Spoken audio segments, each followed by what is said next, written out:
Fleisch. An application for a patent on pigs. Es geht ganz einfach um die Einforderung von Lizenzen auf geistiges Eigentum. Are pigs an invention or the common property of all of us? Who owns the pig?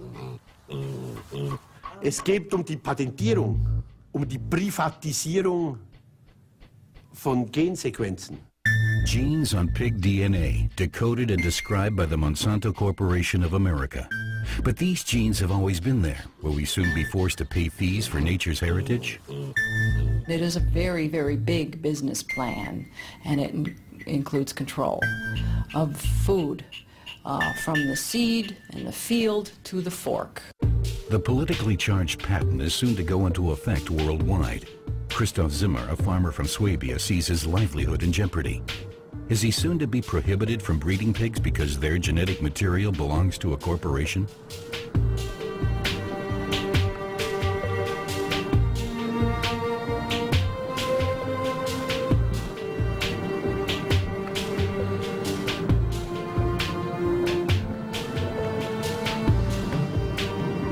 Christoph Zimmer is now traveling through Germany with patent applications for pig genes in his briefcase.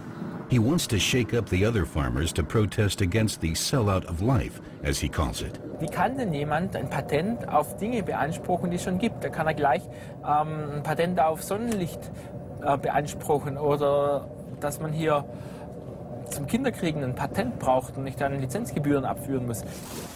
The discontented farmer believes that these piglets might also be affected by the patents the American agricultural concern Monsanto is applying for, because the genes cited therein are not an invention, but already exist in almost all pigs. As proof, Zimmer wants to collect some hair for a DNA test. Also hier kann man jetzt die Gene untersuchen an der Haarwurzel. Und Monsanto behauptet jetzt, wenn dieses Gen hier vorhanden ist, dann sind die Tiere besonders wüchsig, besonders fleischstark.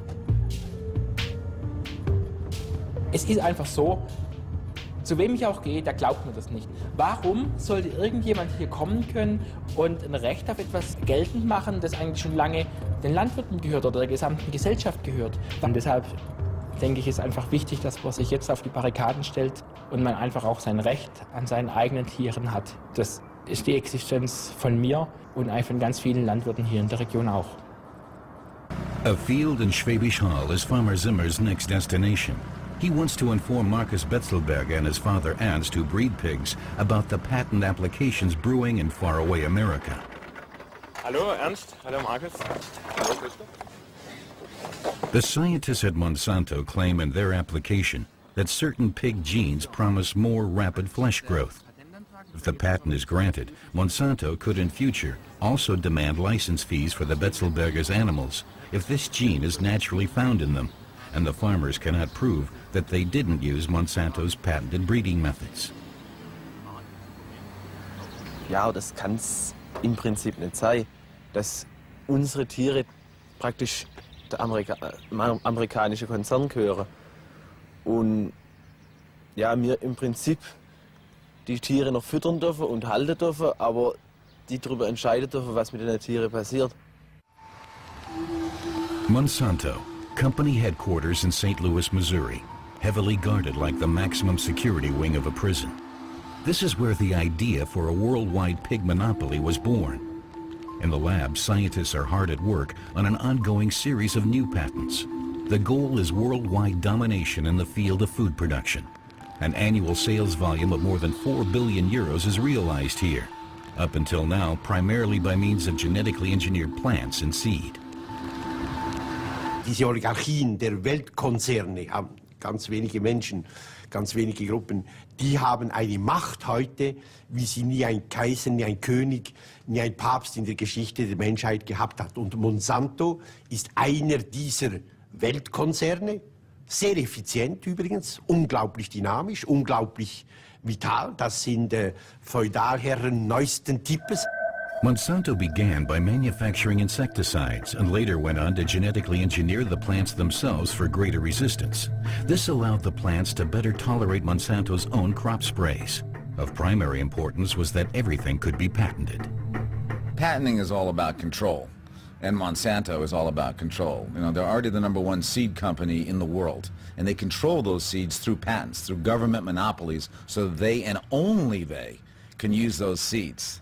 The common heritage of the world, the seeds of the world, are now owned primarily by one company that has them in monopoly.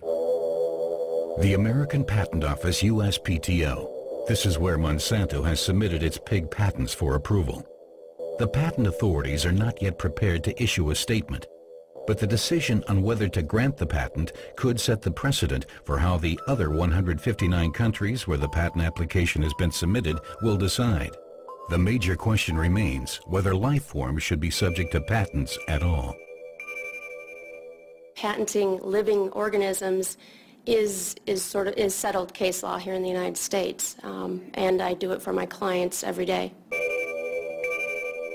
This allows companies like Monsanto to take up a key position in supplying vital resources, involving the control and manufacture of food products. Now they are setting their sights on the pig, which hasn't even been genetically engineered yet.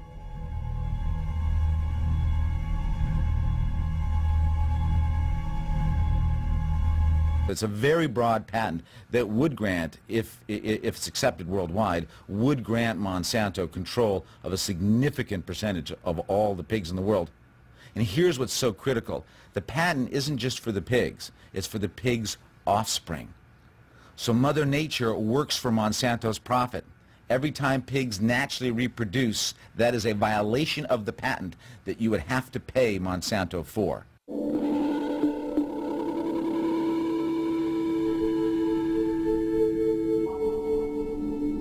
In the Betzelberger stall in Swabia, Christoph Zimmer wants to obtain further DNA samples. In Europe, as well as in the United States, patents are not only being granted today for genetically engineered organisms, but also for naturally occurring animals, for example, lab animals. Every piglet in whose DNA inspectors find fattening gene markers could then be subject to licensing fees. How many of them are already affected? If there are too many, Zimmer says, the Betzelbergers might as well close down operations. A few pig bristles for the good cause. The farmers have never spared a thought for DNA structures. For decades, they simply crossbred according to appearance.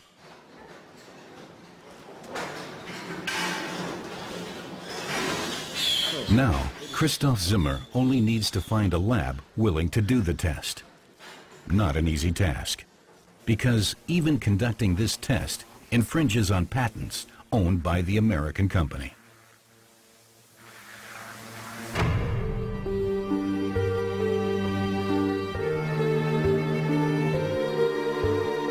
At the laboratory, it's best to remain anonymous, because biotech companies like Monsanto have often sued for patent violations.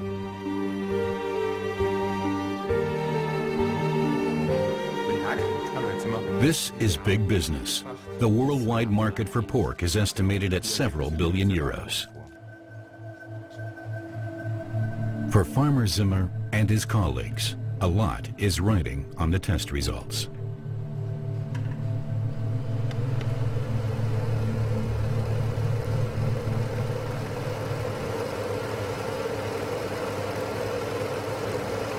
One of the most under-publicized actions of Monsanto with its patents is its persecution of American farmers.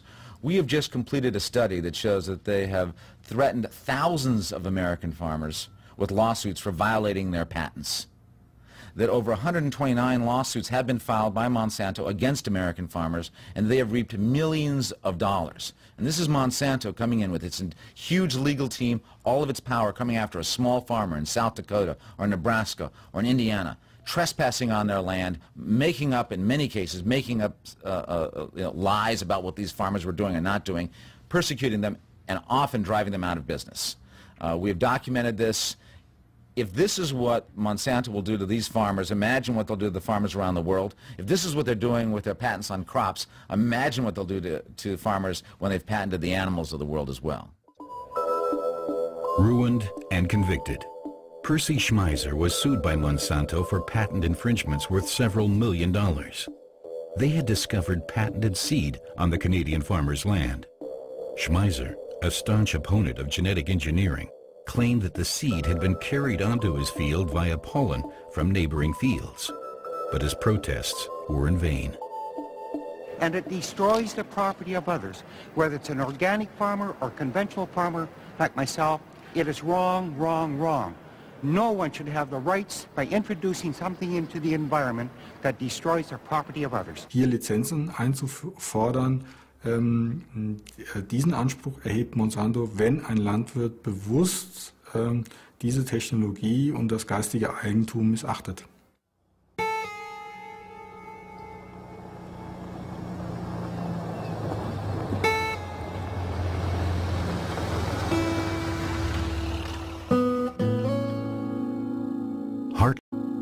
Heartland, USA. Here, the corporation decides for itself which farmer they will take to court. Farmers that buy supplies from Monsanto have to sign a contract that precisely defines the type of crop sown and the methods used, and which prohibits the farmer from using his own harvest again as seed the next season. In addition, the farmer commits to purchasing new seed each year at a high price, and must allow inspectors onto his land at any time. Jeffrey Smith, publicist and environmental activist, is collecting material in an effort to fight against the corporation's monopoly politics. He pays a visit to Dean Chambers in Iowa. The farmer reports that many of his colleagues would rather buy the expensive Monsanto technology than try to defend themselves. The cultivation of conventional plants that have not been genetically engineered has become practically impossible, he reports. You know, if I'm surrounded by corn and it's genetically modified, I could lose my crop because the crop's genetically contaminated. And guess what? Then I can get sued by Monsanto for a breach of contract of trying to sell their seed. It's insane. Critics speak of deliberate contamination. The fact is, a dramatic mixing is already taking place. And all the while, the risks of the new genetic technology for the environment and the consumer are still anything but clear. They said PCBs were safe. They weren't. They said Agent Orange was safe. It wasn't.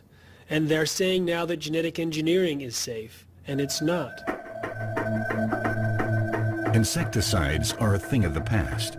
Monsanto is reinventing itself, thanks to biotechnology. The official credo is food, health, hope. Headquarters has some ambitious goals. Well, Monsanto came, I think, to Arthur Anderson, and this is to look at how they want to position themselves. And they asked him, where do you want to be, Monsanto, in, I think, 20 or 30 years? And the answer was, we want to control the global food supply. Bill Witherspoon, a former manager from the genetic engineering industry, witnessed the company's ambitious master plan, as presented by a management consultant at a conference in Miami.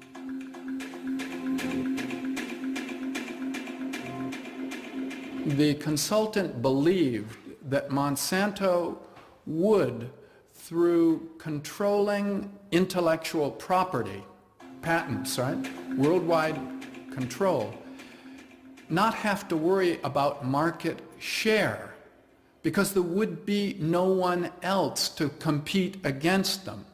So part of the discussion was how to remove competition, because that's the only way that you're going to gain the kind of control that's necessary to dominate something as fundamental as the food chain. It wasn't about getting market share. It was about owning the whole thing.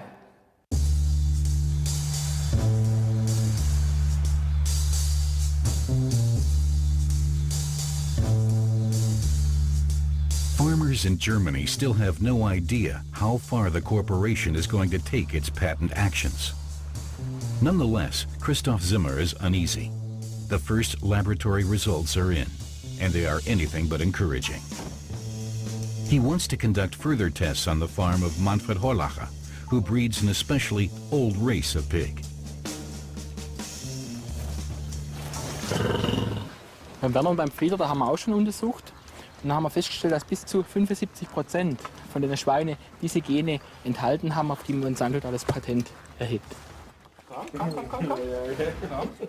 Not so easy obtaining a hair sample. As if the clever Zhao wants to keep the genetic secret behind her ample proportions to herself. She can't be lured out of her corner. Some soy meal comes to the rescue.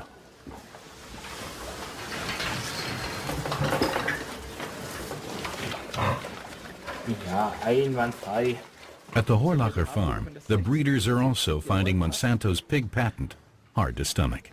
Ich denke, dass das nur ein Grund sein kann, um diese Landwirte abhängig zu machen von dem Konzern, wie es ja dann auch in dem Bereich Getreide oder Mais ja schon passiert, dass die Leute das Saatgut ausschließlich von Monsanto beziehen müssen, das Spritzmittel, das Düngemittel und so weiter und in eine totale Abhängigkeit kommen. Wenn die pro Sau oder Ferkel, wo einen Stall verlässt, Gebühren kassieren können, ist das eigentlich eine Einnahmequelle, wo kein Ende findet. Ne? Entweder muss der Landwirt aufhören oder wenn er nicht aufhören will, dann muss er diese Gebühren bezahlen.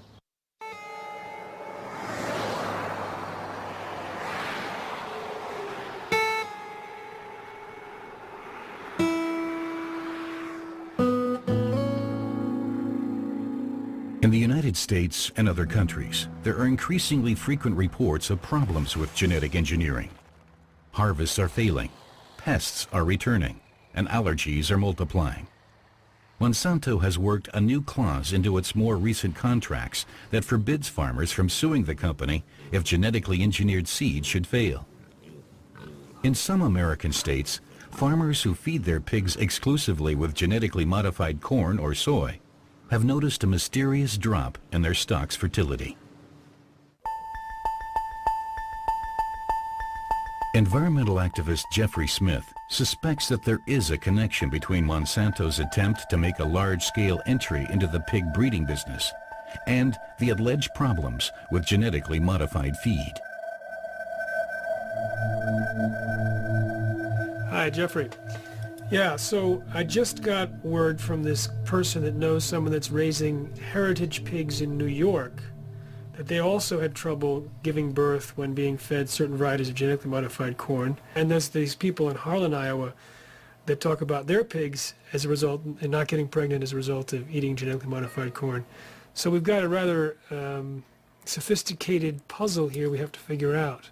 So obviously I'm going to call them and I'll visit them in Iowa. That's nearby.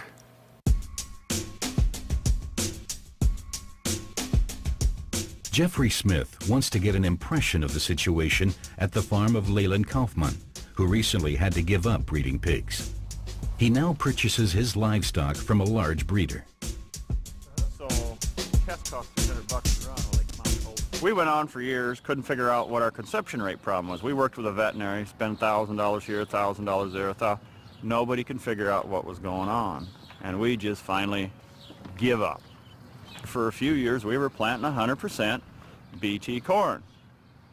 And, you know, we didn't put two and two together till you start comparing the hog records when we were having conception rate problems and go back on the tickets when we bought seed corn, what years we bought 100% BT corn. And then it all kind of coincided, fell into spot. We can't prove nothing, but it just very coincidental. I mean, when we quit, we were down to 30% conception rate. It was thousands of dollars. I mean, until you sit down and really put feed costs to everything. I never did do that because it never come to a lawsuit where it isn't worth the time and effort. We've lost enough money with the conception rate. We don't need to follow up and spend more money trying to figure out we lost. We lost thousands, there's no doubt.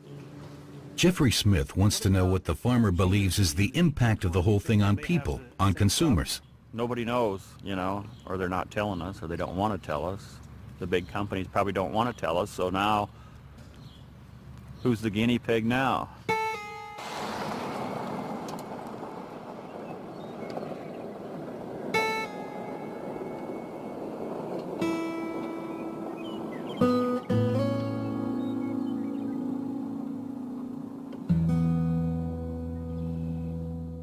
When you insert a gene, the DNA can rearrange, can delete genes, turn them on permanently, turn them off, can create mutations up and down the genome, and these can create unpredicted allergies or toxins or new diseases or nutritional problems. And in fact, Kirk Azevedo, a former Monsanto sales manager, recalls a discussion with a scientist working for the corporation on the subject of completely new protein patterns that appeared in a field test of genetically modified cotton. He said, well, in looking at the mother or the parent product and looking at the other one, the genetically modified one, there's several different proteins, not just the one we want, but there's also a different spectrum of various lengths of protein in there too. And that concerned me. I, at the same time, was studying prion diseases, or like mad cow type disease. It is disease spread by proteins. So I said we should destroy all the seed that is being produced from these trials. And when I presented that, I said, oh no, we're not going to destroy the seed, we're going to feed it, like we traditionally do. And that's where I had a big problem. If we're going to feed that seed that has proteins that are just new, I mean, just brand new we made, we don't know anything about, going into the food supply, what I got from Monsanto was, we're doing it everywhere else and we're going to do it here too.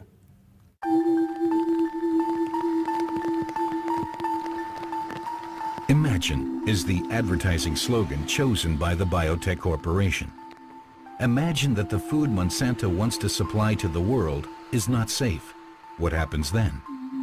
As a young manager, Azevedo, who brought a great deal of idealism to his job, was rapidly informed of the key corporate goals.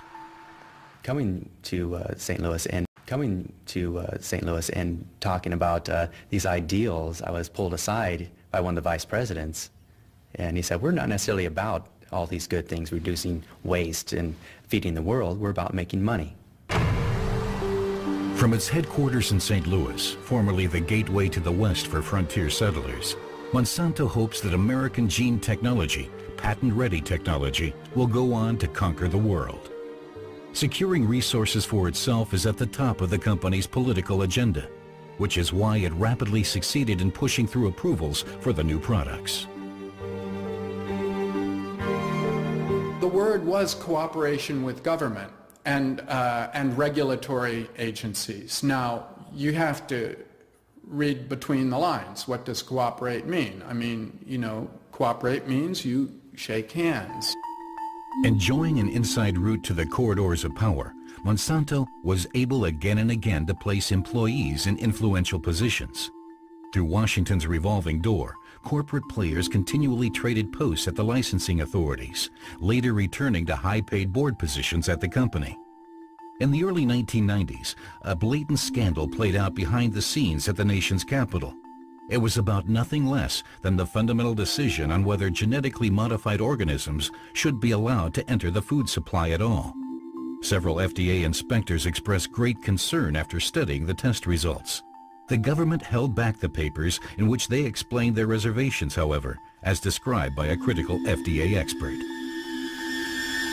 He said that they believed it presented unique animal and human food safety concerns. Those were his words, unique food safety and animal safety concerns. And he emphasized that even a slight shift in a constituent of a plant that might not have an effect if humans ate it, because of the level at which they would consume the plant, he said that same plant can be a major constituent of the farm animal's diet, and therefore it could create major problems for the animal, and then for the human consumer of either the meat or the milk or the eggs of that animal. And that's why they felt that it was a very serious matter and had to be carefully tested. These tests were never conducted, however, just as the critical FDA memos were never publicized. Monsanto had managed to place its own man in a key post at one of the authorities. Gene technology was green-lighted. This, I believe, is one of the greatest frauds ever perpetrated by any government in history. The current U.S. president demands that world hunger must be fought, with American gene-modified food, no less, to the delight of the biotech companies. There was even laughter at the idea at a luncheon table of the idea that was now, just then, coming out about how it was going to help the poor people and the poor nations of the world. It was a cynical laughter and joking about that notion. For the sake of a continent threatened by famine, I urge the European governments to end their opposition to biotechnology. The concept that genetically modified crops are needed to feed the world is not only a terrible spin and lie, it actually works against feeding the world. It gives the impression, first of all, that production is the key point in feeding the world, when in fact we have more food per person than any time in human history, and 30,000 people die every day from starvation. So it's not production. The second thing is, genetically modified crops, on the average, don't increase yield. They actually decrease yield so far. It's basically a public relations spin, and it sort of creates this moral dilemma for those who are against the technology to feel, well, how can I be against the technology if it'll help starving people? UN Special Correspondent John Ziegler recalls the resistance to gene technology at the highest political levels. Monsanto totale Aggressivität, auch diffamierend über natürlich ihre Leute in der amerikanischen Regierung. Das habe ich erlebt. Ich wurde dann in der Generalversammlung in New York im November vom amerikanischen Botschafter sich am Sief ganz massiv angegriffen, beschimpfen, gesagt, ich bin verantwortlich für die Hungertoten in Sambia. Ziegler had dared to criticize Monsanto for wanting to import genetically modified seed into the African country under the pretense of delivering aid supplies, despite legislation there forbidding it. 75% der Bevölkerung, vor allem in Schwarzafrika, leben im Elend. Wenn dazu noch die Finanzknechtschaft der Patentmogule käme, dann wäre es diese Völker geschehen. In the USA, pig breeders like Jerry Roseman have other problems. Environmental activist Jeffrey Smith wants to help them because Roseman has lost his entire operation. He thinks it has something to do with the feed. For years, he fed his animals only genetically modified corn. The females, the pigs, ultimately we had three outcomes. They were either sterile, they were in the true false pseudo-pregnancies, or they delivered a bag of water. And either way, there was zero output and 100% expenses going into these animals. So what was the upshot of all these problems? The end result here was that I could not incur the debt anymore. I couldn't pay back. We lost right at $1 million with this thing. I lost my farm and my livelihood. The former pig farmer says that his attempts to have the genetically modified feed tested were blocked by massive opposition.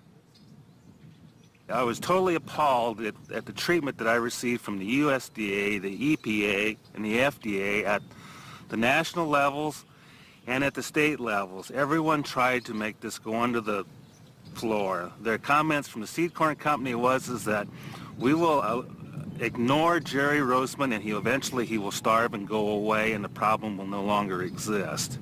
Not only at Monsanto, but all over the world, genetic researchers are studying the pig. Munich professor Eckhard Wolf has observed during the last 10 to 15 years a significant decline in the fertility of pigs and cows during exactly the same period in which they have been given more and more genetically modified feed. Does genetically engineered corn play a role here, for example in the Roseman case? Es hängt natürlich davon ab, in welcher Weise dieser Mais gentechnisch verändert ist. Aber wenn es sich beispielsweise um BT-Mais handelt, der trägt ja ein Gen, was gegen einen Parasiten letztendlich wirksam ist, könnte ich jetzt keinen direkten Zusammenhang zur Fruchtbarkeit mir vorstellen. Wolf's studies are co-financed by the industry. The German company BASF is hoping to obtain a lucrative patent, just like Monsanto. The genetic scientists can't imagine that unknown protein compounds in the genetically modified feed products could be responsible for the decline in births. Es ist sicher nicht vollständig auszuschließen. Auf der anderen Seite denke ich, dass beim Monitoring solcher neuen Sorten auch Proteinmuster natürlich erfasst werden. But that is exactly what doesn't always happen. We need only think of the ex-Monsanto employee Azevedo, who reports that products with utterly unknown protein compounds were allowed to enter the food chain. Monsanto introduced the first genetically modified hormone for animals, bovine growth hormone. And what we know now is that the research appeared to be rigged to avoid finding problems. When they wanted to show that the hormone did not interfere with fertility in cows, they allegedly added cows to the study that were pregnant prior to injection. Other researchers pasteurized the milk 120 times longer than normal to try and destroy the hormone. The introduction of a hormone to boost milk production in cows shows the kind of massive pressure exerted to launch new products on the market. In Washington, Jeffrey Smith meets with a former inspector at the FDA, Richard Burroughs. The man is a true patriot with children serving in the U.S. Army. Nevertheless, he refused to license the genetic product because the examiners found the test strips from Monsanto insufficient and demanded new ones. I mean, they could have come in and argued the science of it at a higher level and gotten it taken care of, but for some reason, since I guess I was the obstacle that had asked them to do these extra studies, which were not completed to my satisfaction, it was easier to get rid of me than it was to do the studies, and a whole lot cheaper. So somewhere in the chain of command, they made this point, and that person listened to the money and the politics and agreed that the best way was to get rid of me and keep the products. That was how they finally got me out of the end stages of the review process. They finally said, well, you're no longer competent to do your job, you're fired.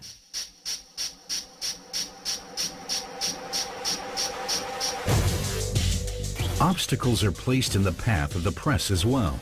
Popular reporter Jane Acri researched for Fox News the side effects of the bovine growth hormone, such as udder infections and pus residues in the milk. We found that there is a difference in the milk. Monsanto says there isn't, but there is. Their own studies show that the milk has a higher spin-off hormone called IGF-1, which is a very potent growth hormone. It's found in mother's milk. It helps babies grow. It also helps cancerous cells grow. It helps all cells grow. On the Friday before the Monday air date, it was going to air on the 6 o'clock news. It was a 5-part series called The Mystery in Your Milk. Monsanto sent the first of 2 very strongly worded letters that said, stop the reports, your reporters are idiots, their sources are incompetent. And a week later they sent a second letter from a New York lawyer that said that there would be dire consequences for Fox News if the story airs. Fleisch. An application for a patent on pigs. Es geht ganz einfach um die Einforderung von Lizenzen auf geistiges Eigentum. Are pigs an invention or the common property of all of us?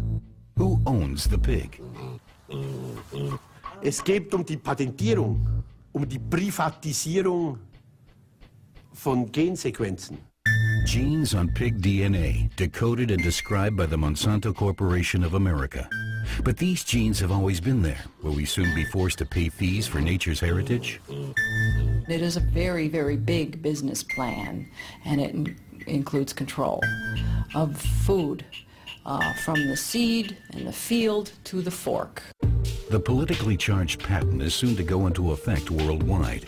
Christoph Zimmer, a farmer from Swabia, sees his livelihood in jeopardy. Is he soon to be prohibited from breeding pigs because their genetic material belongs to a corporation?